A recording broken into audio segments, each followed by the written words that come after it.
With me. Recording in progress.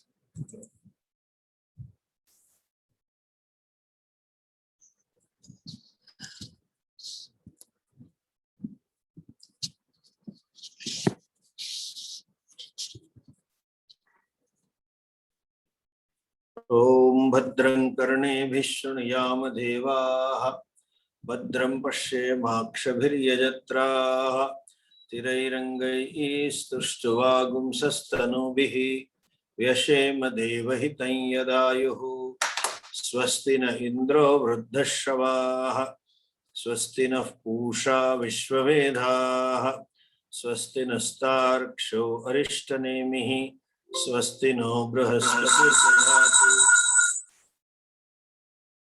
Om Shanti शांति शांति। ओम नमो ब्रह्मादिभ्यो ब्रह्म विद्या संप्रदाय कर्तृभ्यो वंश ऋषिभ्यो महद्भ्यो नमो गुरुभ्यः। सर्वोपप्लवरहितः प्रज्ञानघनः प्रत्यगर्थो ब्रह्मैवाहमस्मि ब्रह्मैवाहमस्मि। ओम शांति शांति शांति। श्रुतिस्मृतिपुराणानाम् आलयं करुणालयं नमामि भगवत्पादं शंकरं लोकशंकरं शंकरं शंकराचार्यं केशवं बादरायणं सूत्रभाष्यकृतौ वन्दे भगवन्तौ पुनः पुनः। ईश्वरो गुरुरात्मेति मूर्तिभेदविभागिने व्योमवद्व्याप्तदेहाय दक्षिणामूर्तये नमः। अज्ञानतिमिरान्धस्य ज्ञानाञ्जनशलाकया चक्षुरुन्मीलितं येन तस्मै श्रीगुरवे नमः।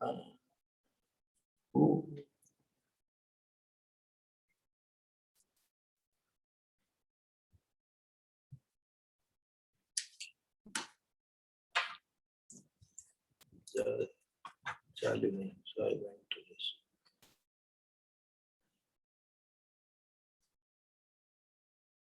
We have to live in such a way that we grow. Generally when we say growing, we think people think in terms of power, in terms of money, some position, some connections, etc. But we have to grow, I'm using this word, spiritually. In fact, it is forced growth for spiritual discovery. I have to grow internally. Having some wealth, having some power, all these are all external growth. I have to grow internally. Internal growth means emotional growth. Internal growth also means cognitive growth. What is cognitive growth? Clarity about the goal. Our vision of life and the way of life should be in accordance with the Shastra, in alignment with the Shastra. If I live my life in alignment with the Vedic vision of life, that aids my cognitive growth, my internal growth. Internal growth means both aspects, cognitive as well as emotional.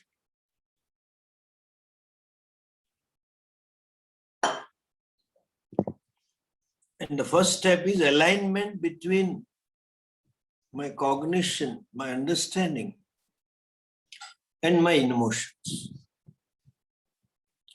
That means I become a spontaneous person. I live true to my knowledge. There is no split within. There is no sort of pull within that I am driven by my instincts or driven by my unconscious. That issue is not at all there. That is where is internal growth, ultimately. And for that growth, anything can be means.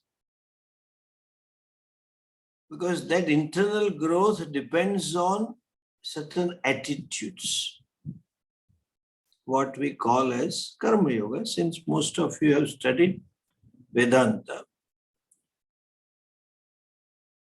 And some of you studied with me from Upadesharam recently. Attitude of an yoga means I have to appreciate certain facts. Though we say prasad buddhi is an attitude, but it is born out of appreciation of the fact about Ishvara. Ishvara, as Puja Swamiji would say, the order, the karma fal data, and the law of karma. When I appreciate Ishvara, and thereby have the attitude of accepting the result as a prasada, that becomes karma yoga. So karma can be means, bhakti, yoga, or anything can be means. And they are not separate, because after all, everything is karma. So-called bhakti yoga also is a karma. And karma yoga is also karma. It's not separate. That being a case, they are the means for growth. So please note this. Especially those who are exposed to Bhashya, Shankar Bhashya and teachings. Even in my teaching, it comes. It looks that we are dismissing the karma. Here also Shruti is dismissing as though Ishta purtam manyamana varishtam nanyat shreyo vedayante pramudhaha. Okay? So, it is not criticizing the karma. It is not belittling the karma. Bhagavad Pada Shankaracharya ji in his Bhashya left and right dismisses karmana moksha. No. With all arguments. So we are not dismissing karma per se, nor we are dismissing karma as an indirect means of moksha. Dismissal is that karma is the direct means of moksha. That alone is dismissed. That alone is not criticized. That alone is not accepted. Through karma, you can never ever gain moksha. But the same karma, if done with certain attitudinal change, and that change born out of cognitive change, when you appreciate certain facts, and then have those attitudes, that becomes a means for moksha.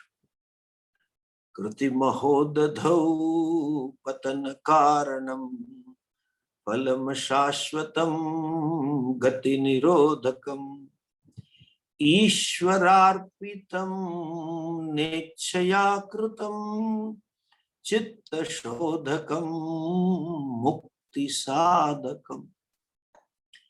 In the previous verse it is said gati nirodhakam. Karma obstructs moksha. Next verse it says chitta shodhakam mukti sadhakam. It is the means for moksha. If so, karma can become a means for bondage, and it can be the means for my growth, internal growth, cognitive growth, emotional growth.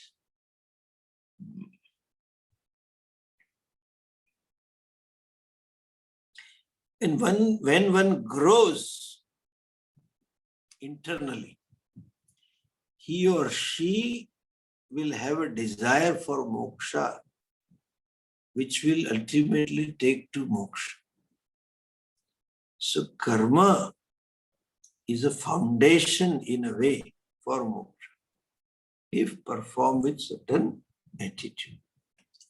So ishta purtam varishtham manyamanaha. That means what? Taking it as an end in itself. I don't look upon them as an end. They are a means for antashuddhi. And I perform them with certain attitudes. Nothing wrong in karma. So, in our over-enthusiasm, we should not dismiss or criticize karma. Those who are doing, that's fine.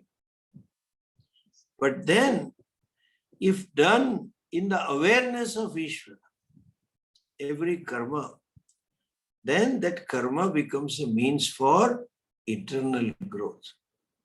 So, whatever I do,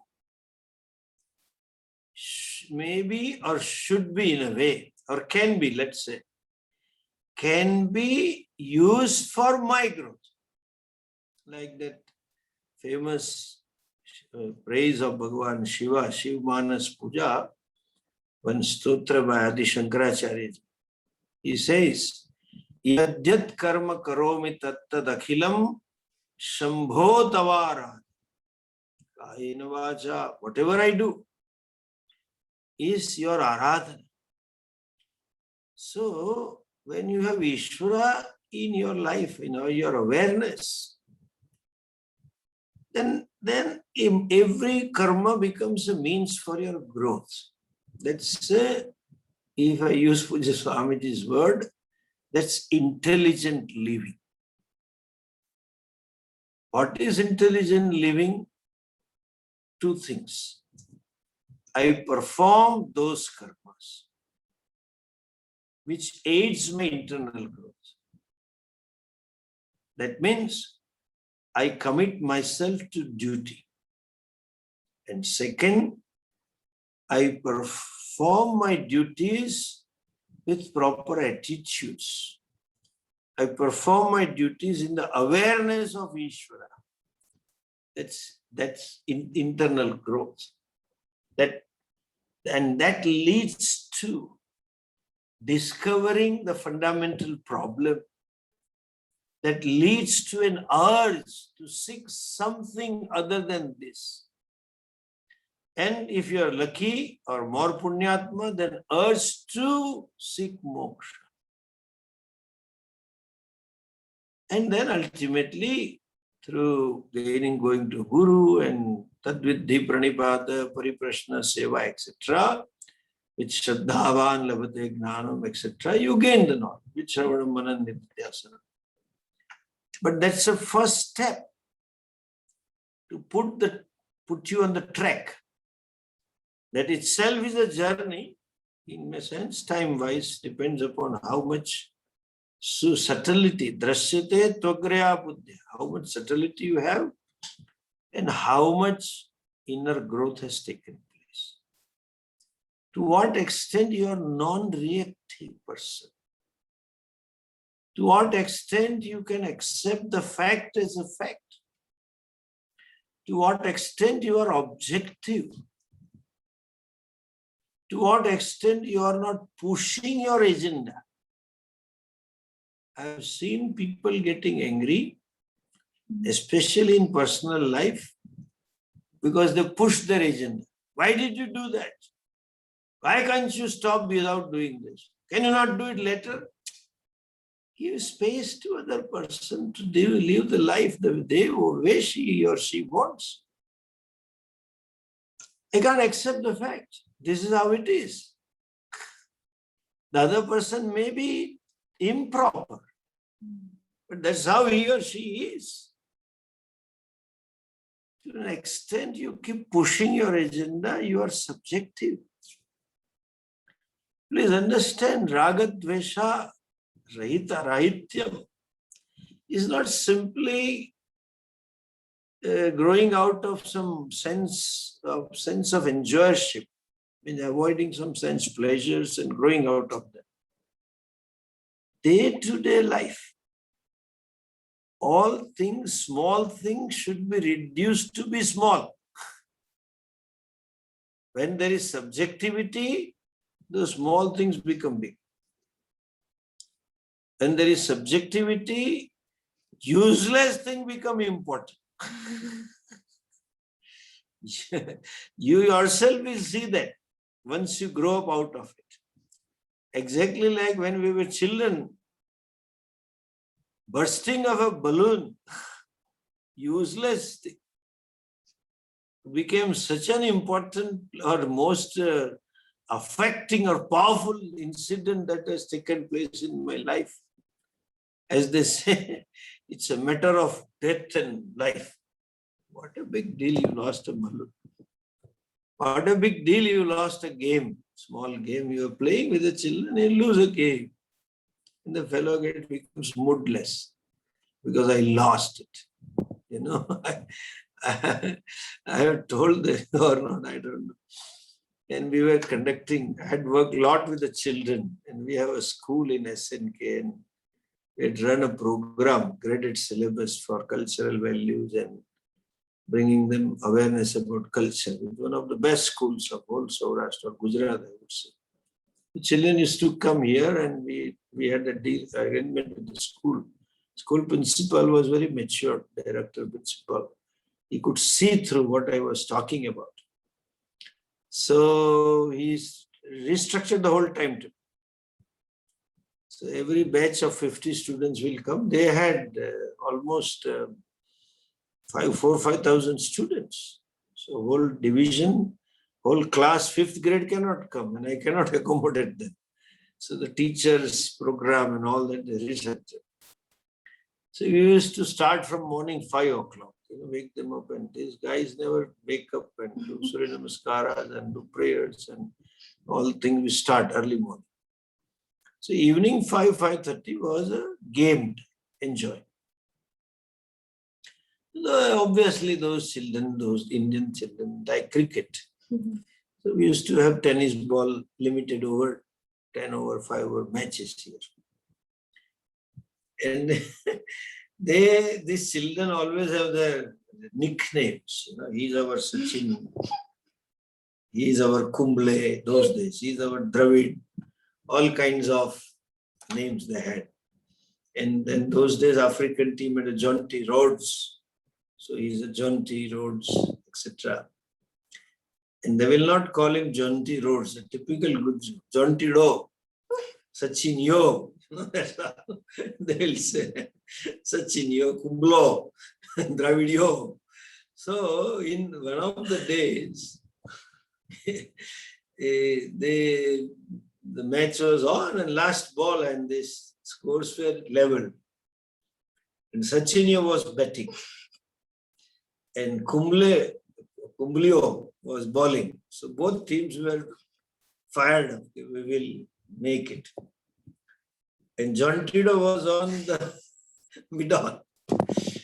These children, they were 4th or 3rd grade students. These children, they don't know how to play or put it on direct the ball to some direction and avoid the fielder. They just hit blindly. They just want to hit.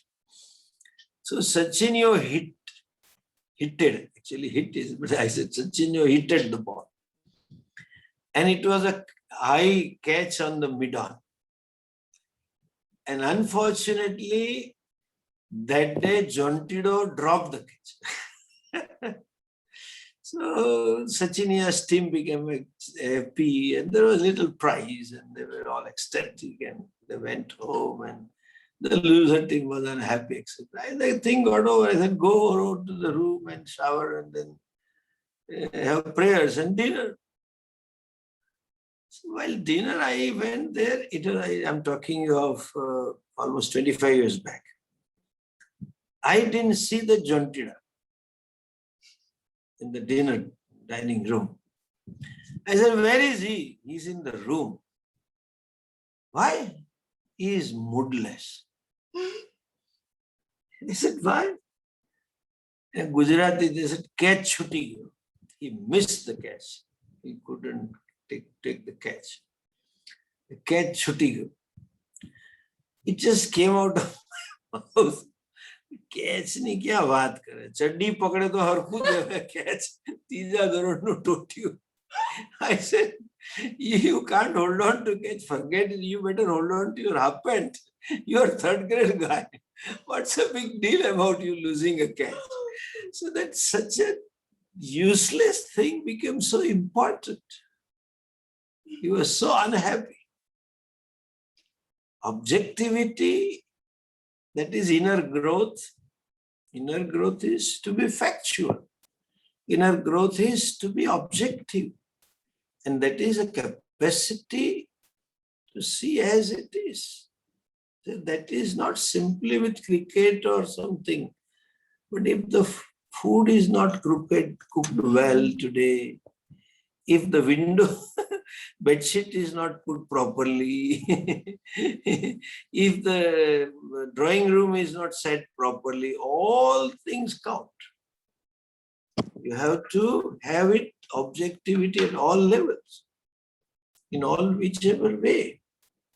That comes when I learn to accept the person as a person. So that is internal growth. And that is called intelligent living. Ishta purte manyamana varishtam. Taking them to be the ultimate. That means they will only earn punya. And they may have some external growth in terms of sensual pleasure year after, but not internal growth. And that can happen, internal growth can happen only if they act with certain attitude. Even as I said, the seva, I am not obliging by doing seva. I am being obliged that I got an opportunity to do seva. That's a grace, gift of the God, that I have resources to work. And there is somebody to receive. So it is said, Shraddhaya de, Ashraddhaya adeyam. Give with respect. Never give disrespectfully. And by the way, this is for Indian husbands information. Because I've seen when they fight, they tell to their wife and their father-in-law also this statement. When they go to marry a girl, and the would-be father-in-law washes the feet of the son-in-law. And son-in-law is given very much respect. In fact, the father of the daughter is giver. That fellow is receiver. But I gave you with respect. That's an attitude. I don't give you anything disrespectful. So much so, they literally wash the feet and talk to him with respectful. That would be son-in-law or even a son-in-law, he may be sometimes younger than his own son. Sister, suppose the daughter is younger, son is older, and the son-in-law is younger. But to son, he will not talk respectfully. I mean, in a plural, in Gujarati, in Indian languages, respectfully doesn't mean change of tone in certain words. But you, in English is one. But in our Indian languages, for you, there are 2-3 words To elders, you say differently. Even in Hindi, you might have heard aap and tum. So when you say aap, it is respectfully taken. And in some of the families here, especially darbars and all Lord, everywhere, they talk very respectfully to anybody who receives something, and very nicely say in Ramayana. The story is Rama, you know that Lord Rama broke that bow which nobody could lift. And Sita gave him Swam Varmala and chose him, and then they were to be married. But when this thing happened, his father was not Rama's father. So Rama didn't marry her and come to Ayodhya. he said, let my father know this. And they invited Janaka, Sita's father invited King Dashratha, and then they came with all retinue and whole family. So in those days, that Atithyam was so much, for so many days, they stayed there.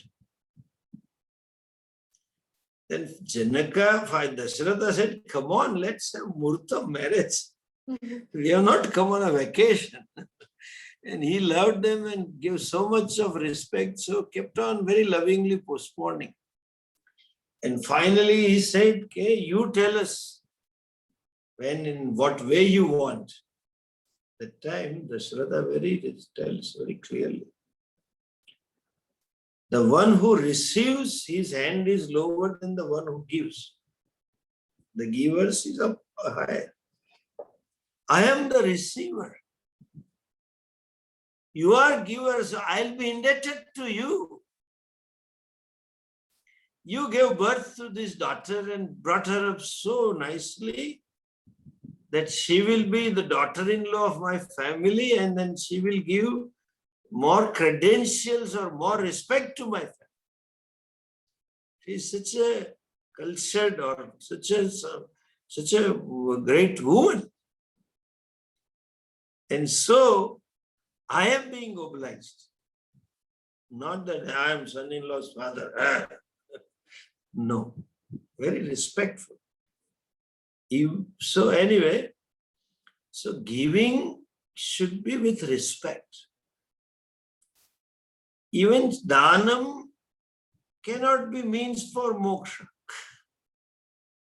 But while giving, I feel obliged that God, that's the awareness of Ishvara. That Ishvara gave me the resources. And Ishvara gave me this attitude to give, mind to give. And there is a person available to receive. And nobody likes to receive. Nobody likes to see himself or herself in a situation where he or she is helpless and they have to seek help from somebody unknown or even known. They always want to do by themselves. So that's the grace of God. If with this attitude it is done, then it becomes a means of personal growth. Ishta purte manyamane varishtam, manyamana varishtam, nanat shreyo pravedayante avedayante pramuda. There is nothing other than this. That means they are in the realm of karma and karma phala. They do something and that karma will bring the result. That result will be external result only, because that karma is not backed by certain attitude or karmas are not done in the awareness of Ishvara. So they will not aid the process of internal growth and they will never gain moksha. So what happens to them? Nakasya prushte sukrutenu bhutva. As I explained to you yesterday, to those lokas, those fields of experiences, What type of experiences? Those fields of experiences, those experiences which give rise to pleasure, comfort, relative happiness, sensual happiness.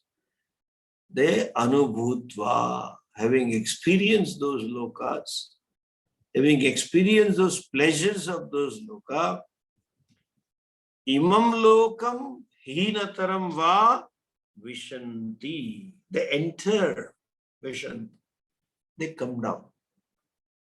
This down and up is in a sense of superior and inferior, is in a sense of happiness and unhappiness, in a sense of pleasure and pain. So they will have to lower lokas, mean those lokas always give pleasure, but now they come to those lokas, hinataram, where there is all possibilities of all kinds of dukkhas. Vishanti. Why? Because the sanchit karma, the karma phalas of the accrued karma phalas of past janmas, they are infinite. We have seen this in Tattva Bodha. Prarabdham sanchita. Those who are in a seed form.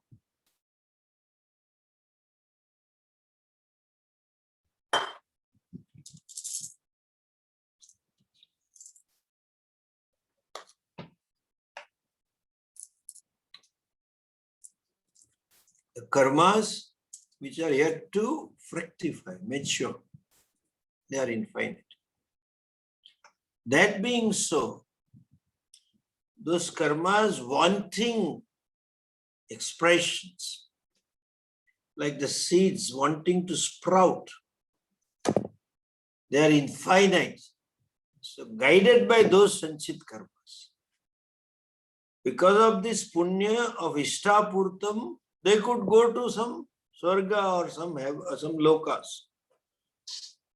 where they have enough pleasures. But then afterwards, they will end up to imam va hinataram lokam va vishanti.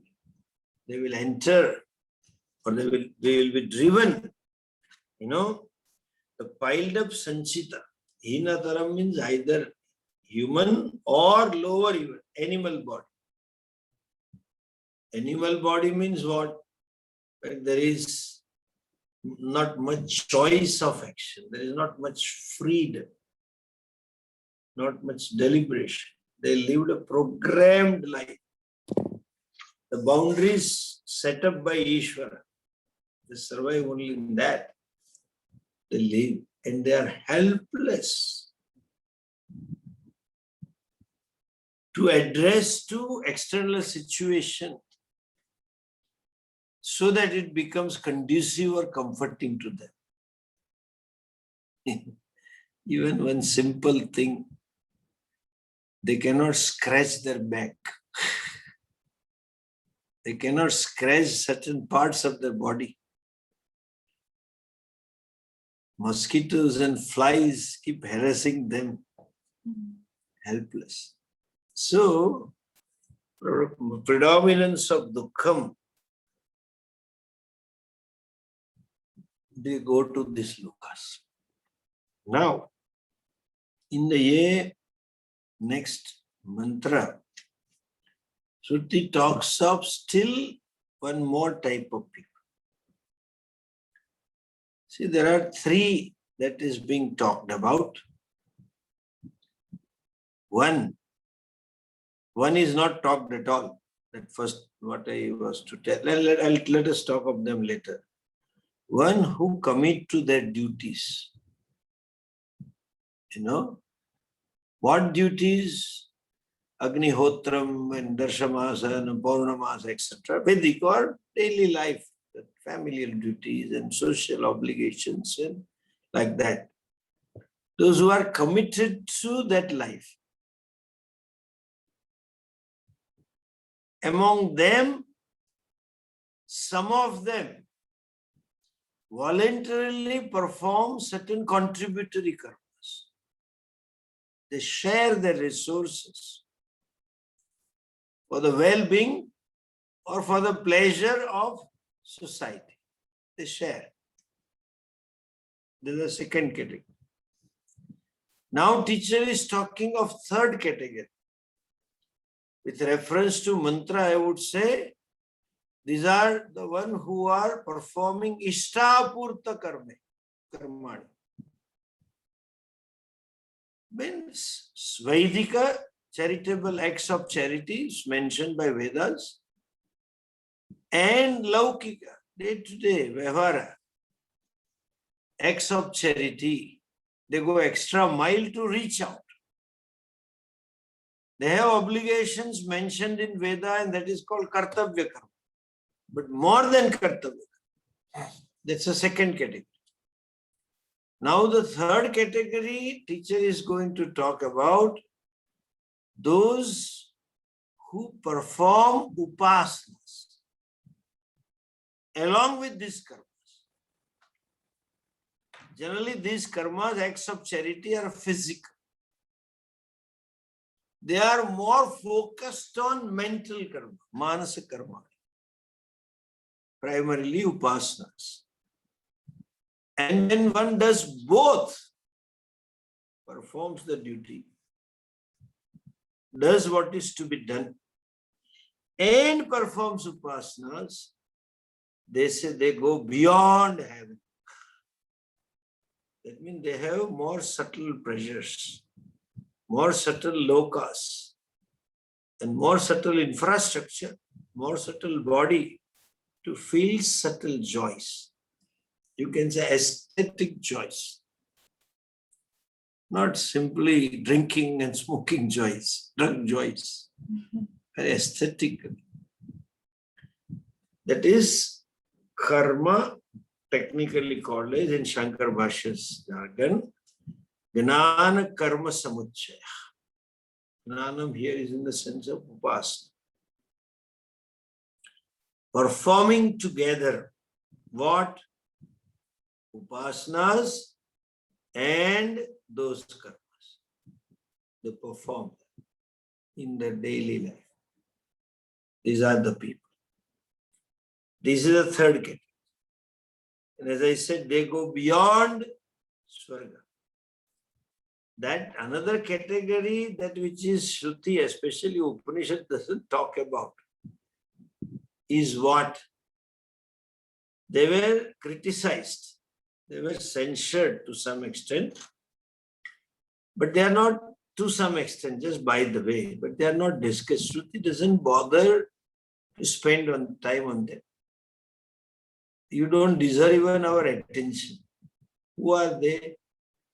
They live life according to their fancies. There is no priority to dharma, no priority or commitment to what I have to do.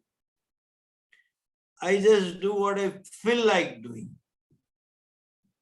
And I don't do what I don't feel like.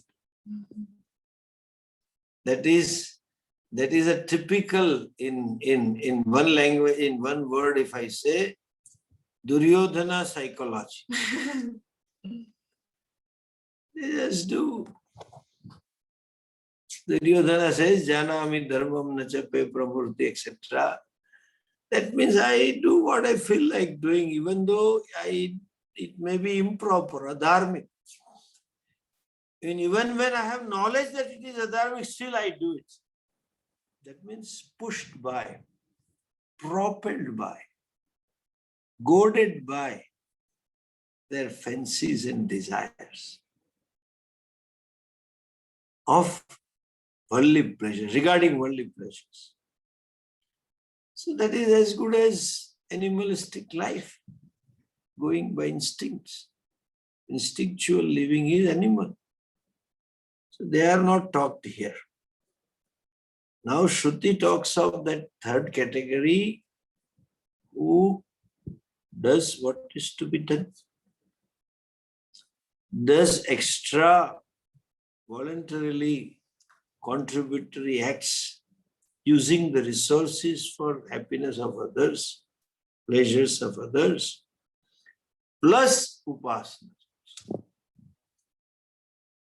Or may not do any voluntary charity work because he himself doesn't have resources, given up the home. That is a person called as Vanaprasthi in our Shastra. Vani means one who lives in forest.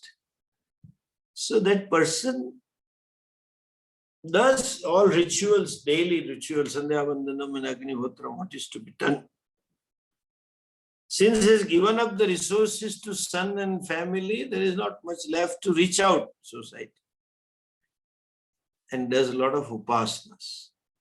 So karma and upasaka. What happens to them? Who are they? That is being talked about in the last mantra, end of the section. Look at the 11th mantra.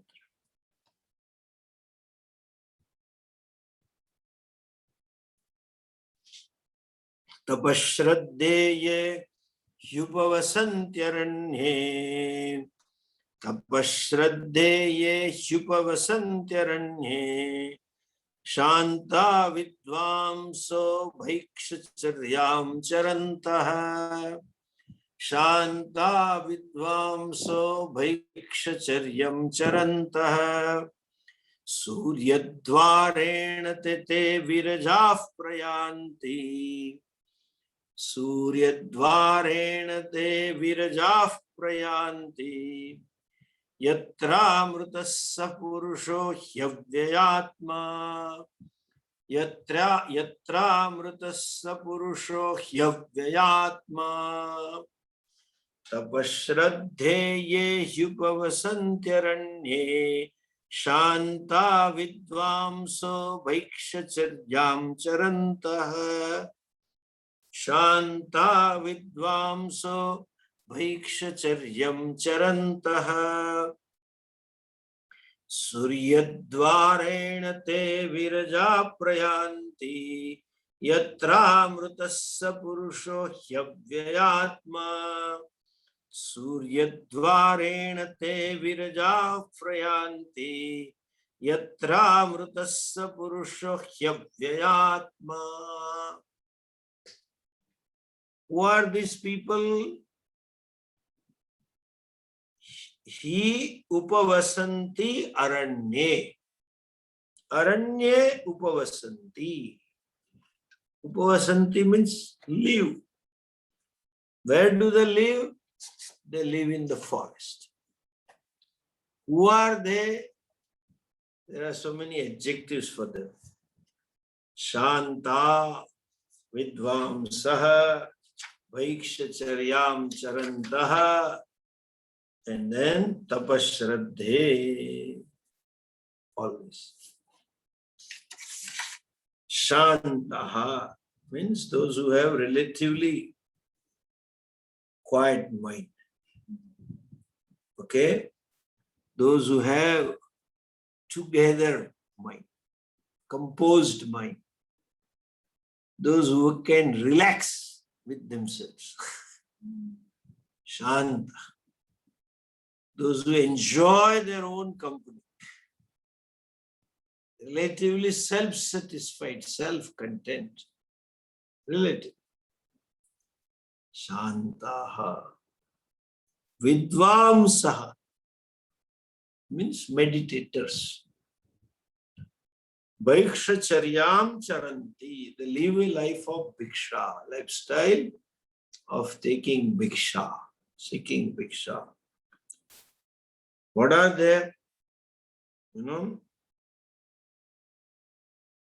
Tapashraddhe upavasanti. They pursue what tapashraddhe, duties, along with meditations. Actual word is upasana. But since I don't have English translation, I am saying meditation. But I will explain to you, meditation is different thing altogether, and more so the modern meditations. There are so many yogi gurus nowadays. It is Messi and Walmart together, put together. And then there's sometimes some of the meditations are meditation, not MEDI. MEDI, it is people go mad. And there's American mad. I'm not talking of that. But since no word, let's say upasakas. So doing upasana along with karma. Okay? What do they do? Tapashraddhe upavasanti. They pursue this karma and upasanas and then live a life of bhiksha. They are shantaha and meditators. Surya dvarena te virajah praya. They virajah. They are purified one. One who enjoys your mind, togetherness. Those persons, by the solar path, Surya dvarena, not by sun. After death, there are two types of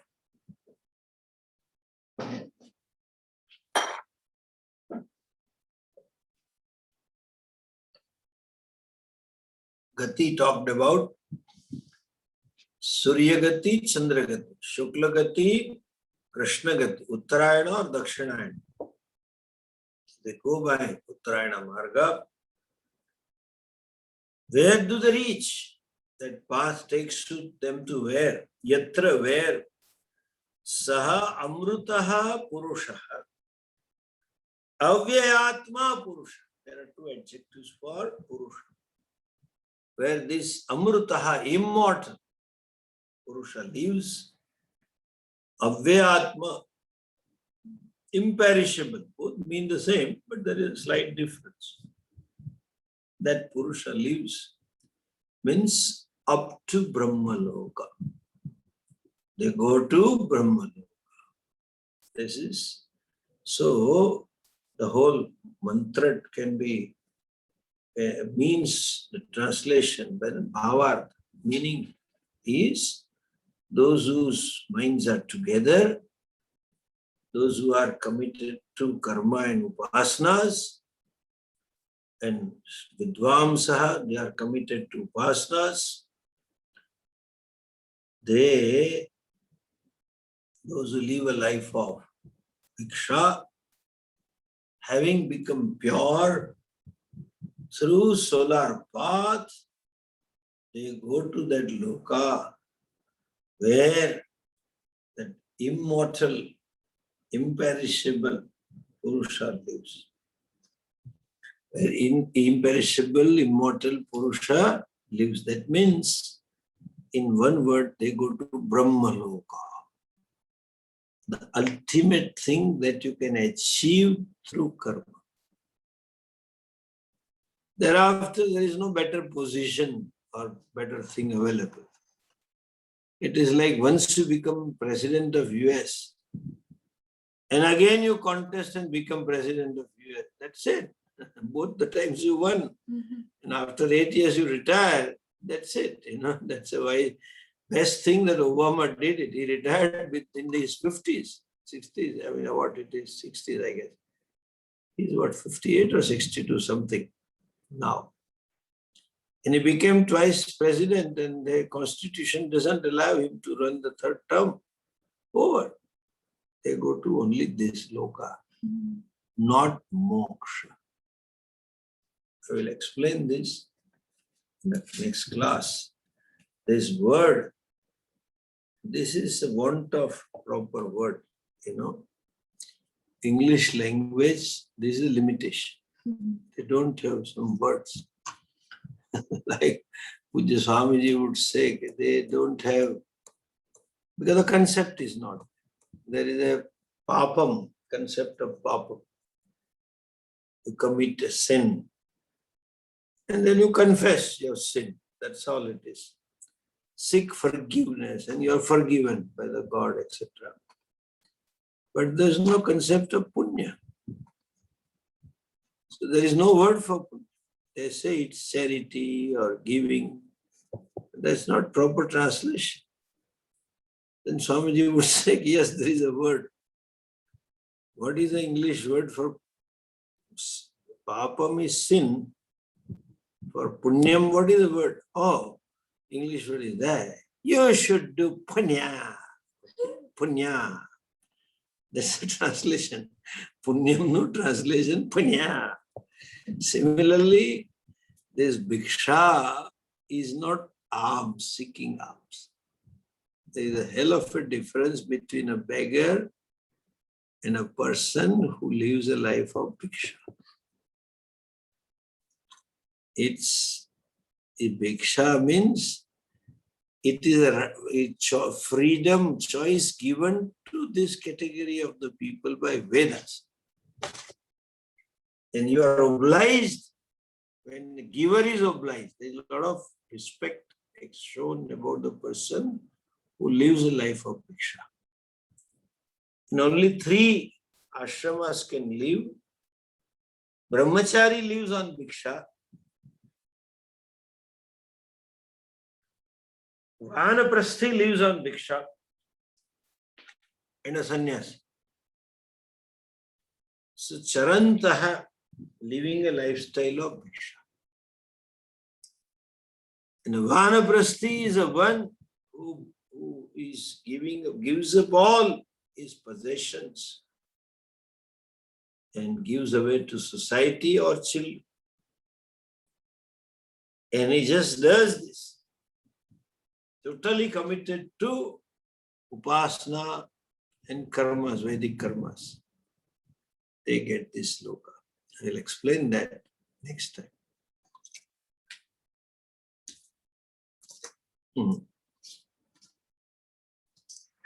I'll talk it after Shanti Path. Om Purnamadav Purnamidam Purnat Purnamudachyate Purnasya Purnamadhaya Purnamevavashishyate. Om Shanti Shanti Shanti. Hari Om. Shri Gurubhyo Namaha. Hari Om.